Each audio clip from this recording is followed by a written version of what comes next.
One day I was talking to a friend of mine about my hobby, and he said, "It's very, very geeky, but it's very, very cool. It can only be radio controlled helicopters. Welcome to the Heli-Shed." Okay, so we're in the Heli-Shed. What's different about this video series in comparison to the thousands of different video series on YouTube and Vimeo and everywhere else on helicopters? Well, first of all, this is a channel about building a helicopter for a specific reason. This little helicopter that we looked at the beginning there, this is called a 230S, and it is a great beginner helicopter, and there are loads of videos out there on the 230S and starting to fly radio controlled helicopters. I'm not going to do that. I'm not going to teach you how to fly from the very beginning. I'm just going to take you on my journey for building a specific type of helicopter. Now, this is a fairly small helicopter, as you can see, and as I said, it is a great beginner helicopter. So if you ever wanted to get into flying collective pitch helicopters, then by all means research the Blade 230S. It's a great helicopter to start with. However, for this little project, we're going to be building something very, very special. We're going to be building a 700 size helicopter, and a 700, for those of you who don't know anything about helicopters, looks like this.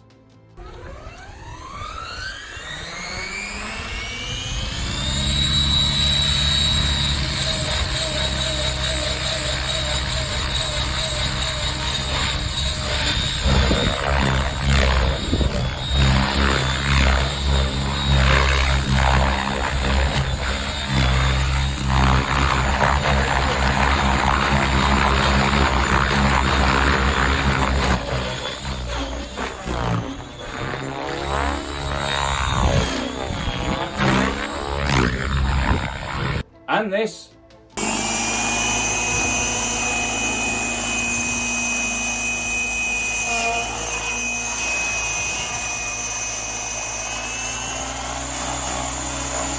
And this.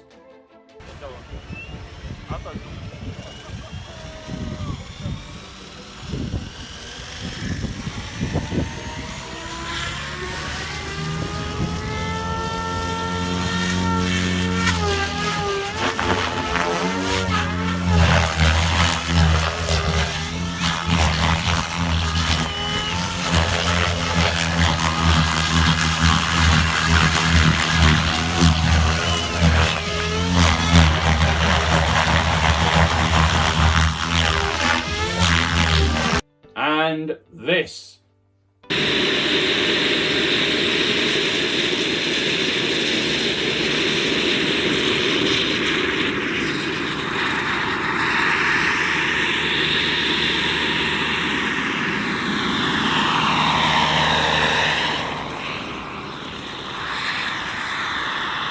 Now, those helicopters you've seen there, apart from the last one, they're all called pod and boom helicopters. You can buy them for about, I don't know, brand new, £1,500, let's say, in the UK.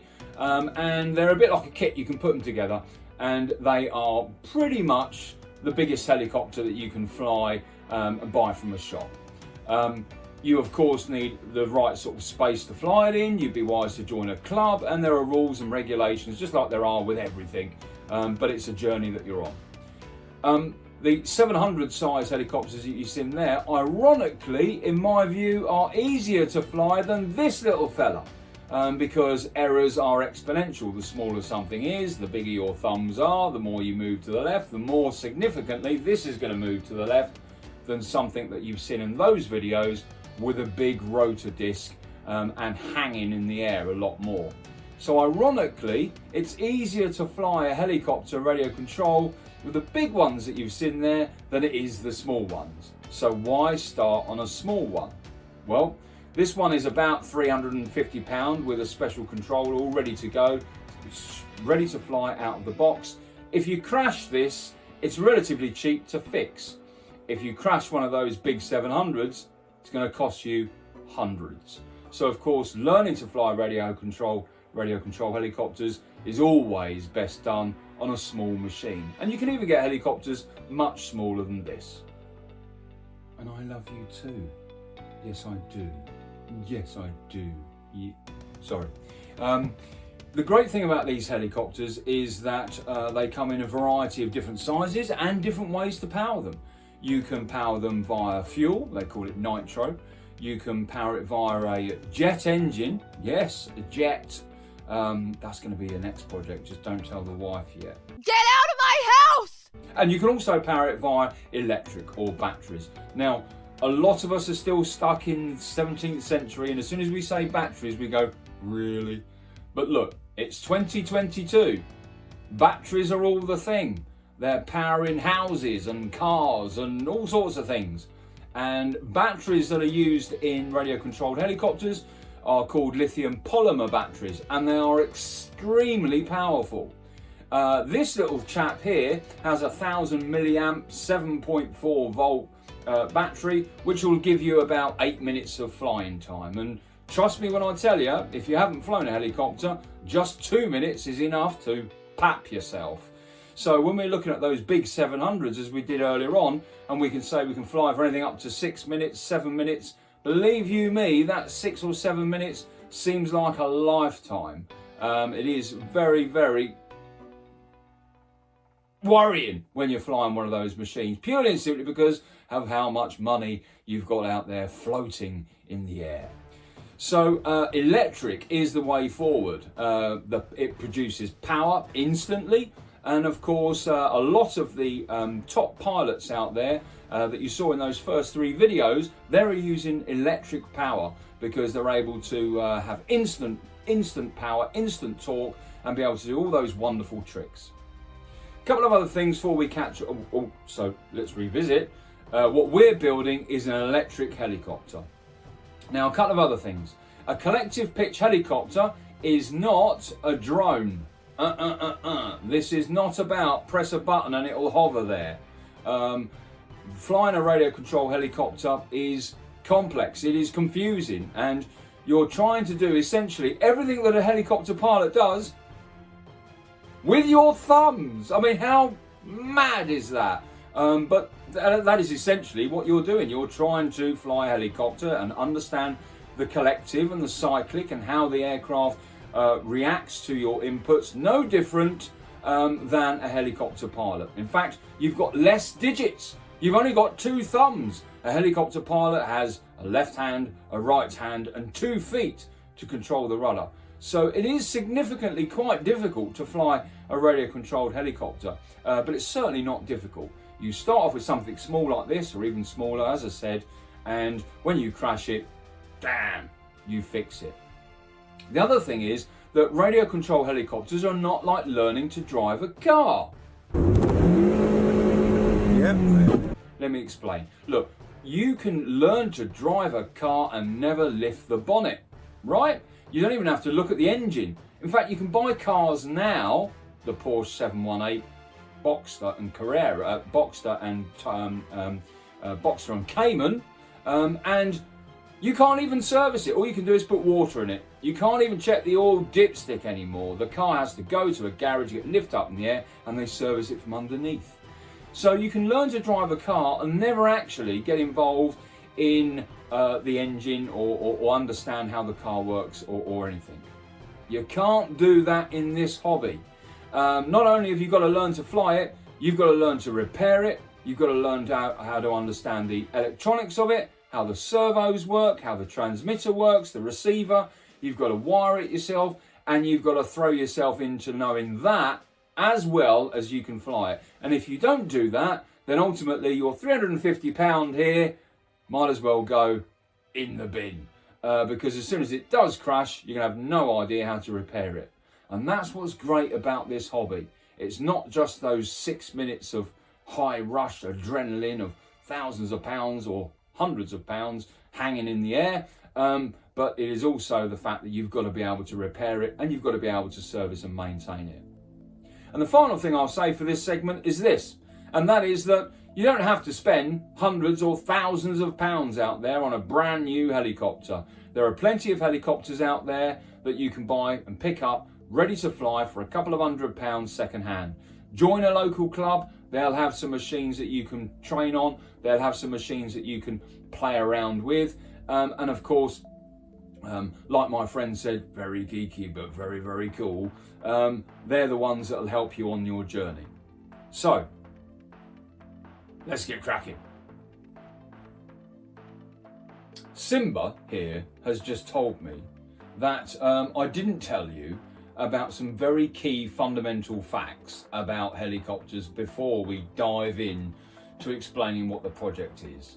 So to keep little Simba happy here, I'm going to talk to you very briefly about the control mechanisms again.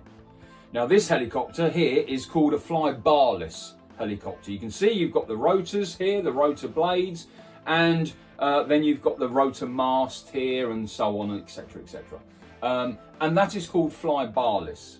This uses a computer inside there that you communicate with, and a bit like a car's ECU, it then drives it for you. Now that doesn't mean to say that it's going to stop at a certain angle and not tip all the way over and crash if you left thumb it all the way. It will.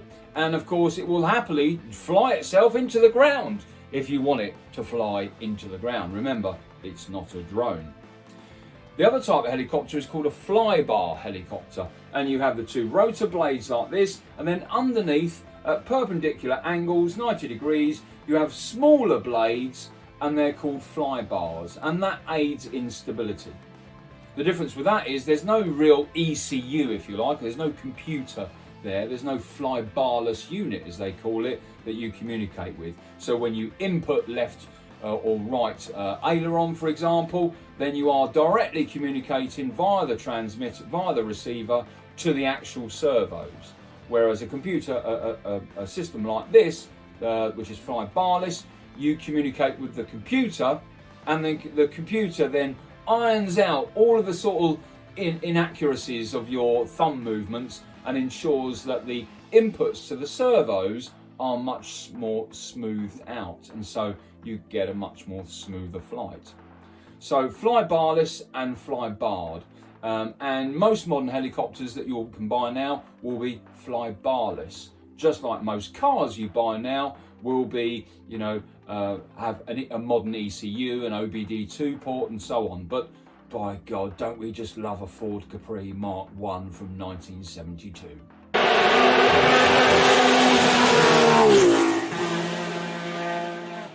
Apart from clearly losing my mind at doing this at 4 o'clock in the morning and talking to myself stupidly in the Heli-Shed, I'm also blind as a bat, so I've put my glasses on and Simba's gone to bed.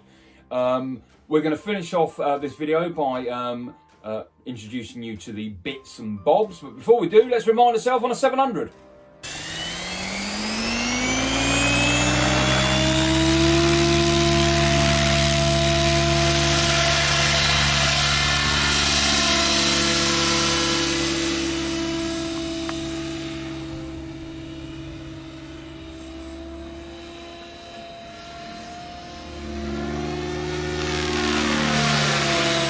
And another.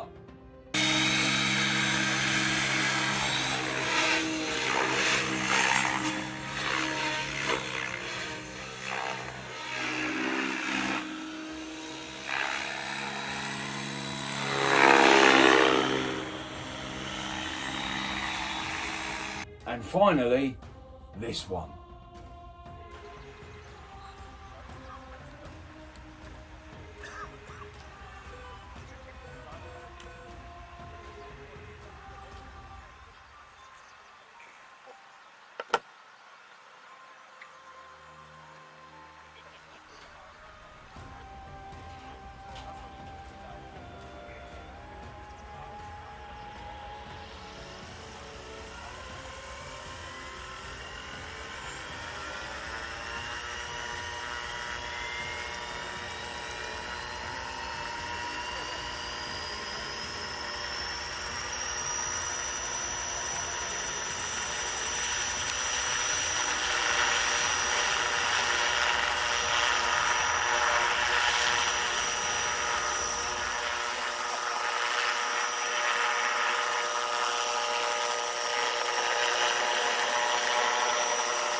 that was a beauty, wasn't it?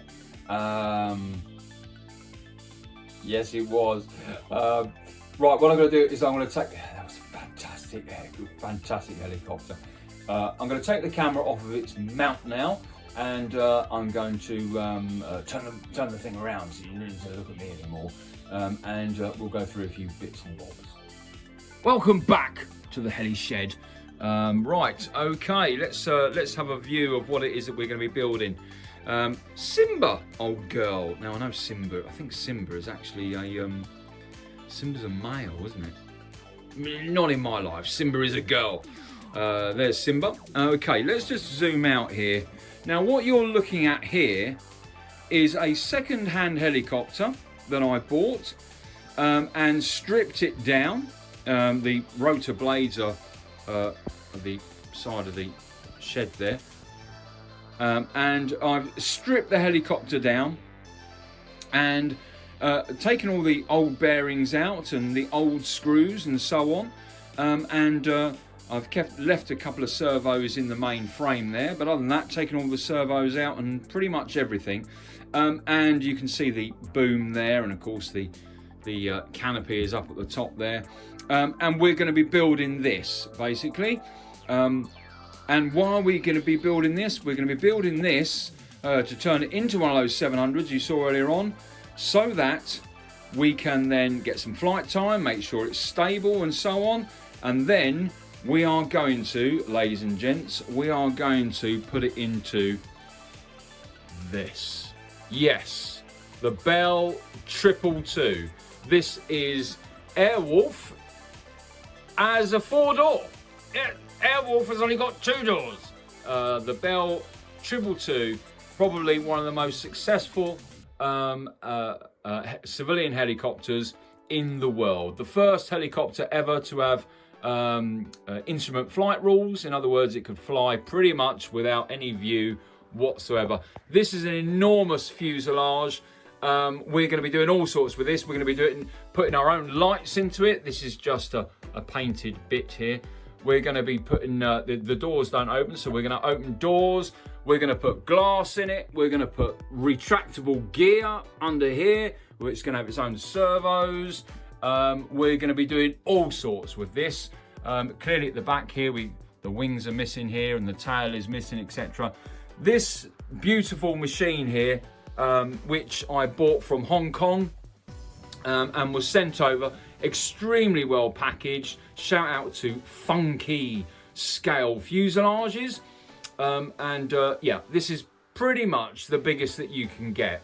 The next scale up from this, or the next step up from this, is what they call a Roban or a super scale helicopter, and that is everything inside is cockpit, lights, you name it, little people sitting in there. I won't be that geeky, I'm afraid. I might, well, you know, put a cockpit in it and some flashing lights and so on, and a GoPro camera in there. That's a must, is it not? GoPro. But ultimately, this is going to be beautiful. I tell you now, it's going to be beautiful. I have built an Airwolf before, half the size of this. This is 1.5 meters long. You know, that's my hand there. That gives you an idea. It's absolutely, I'm getting all excited just touching it. It's a beautiful piece of work by Funky Fuselages. Shout out to them. Sadly, in the UK, scale helicopters like this, you just can't go down the road and buy one out the shop. They just don't exist. You've got to get it sent to you from around the world. This one sent to me by Funky, and I'm going to review it for them. And obviously this whole video series is dedicated to getting this thing up in the air. Now, back to this lot. Earlier on you saw some 700s, and this is going to look like exactly one of those. It's going to be a pod and boom helicopter. The pod because of the front part there, and the boom because obviously the boom here. And it's going to look like that. We're going to get it up, we're going to fly it a bit, we're going to make sure that it's all good. and safe, and then we're then going to strip it down again so that it is just its frame there, just its pod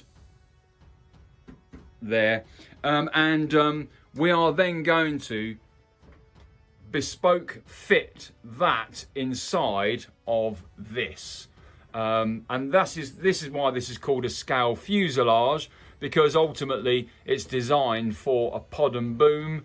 But there's always some customizations that you've got to make.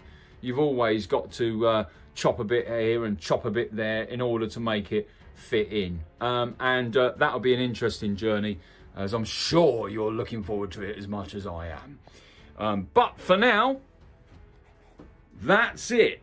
That is a 700 helicopter split down into all of its component parts.